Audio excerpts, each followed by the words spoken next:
Phillips Barnidge. I'm a nurse practitioner in the Health and Wellness Office, and I'm sharing 5 ways you can build your immunity over 5 weeks. We've already touched on the topics of stress reduction, exercise, and sleep. Today we're talking about eating well. This is important because the food we eat is literally the construction materials that our body uses to build antibodies, enzymes, and immune cells every day. It's really important. So the foods that we eat can either dampen our immunity or they can build our immunity. When we talk about foods that dampen our immunity or suppress it, sugar is high on the list.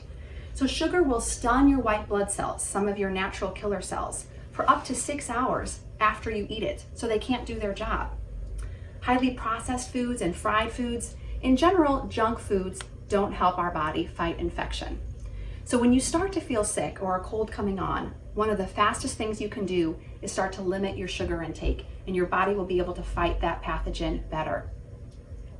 When we talk about foods that boost your immune system, I brought some examples today.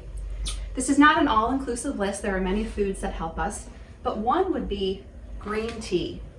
So green tea has rich in antioxidants and contains many antimicrobial properties. So this week, you might want to try swapping out one of your cups of coffee for some green tea. It does have a little bit of caffeine boost, so you could try that, or even after a cup of coffee, try some green tea this week. Berries are wonderful. Blueberries, strawberries, raspberries, blackberries.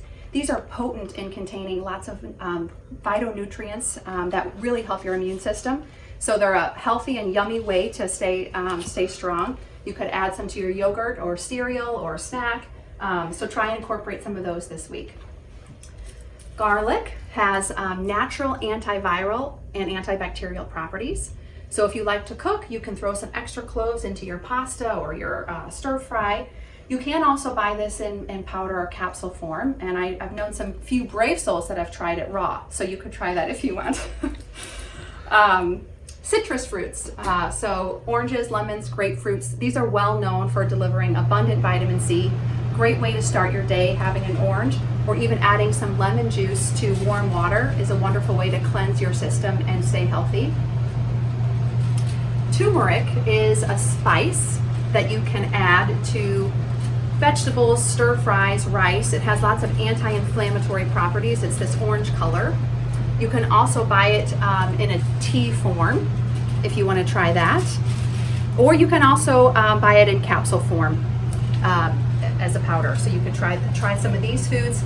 Some others that I didn't bring would be dark leafy greens. So adding like a spinach salad to your week or kale to your smoothie and berries. That's a great way to keep your immune system strong.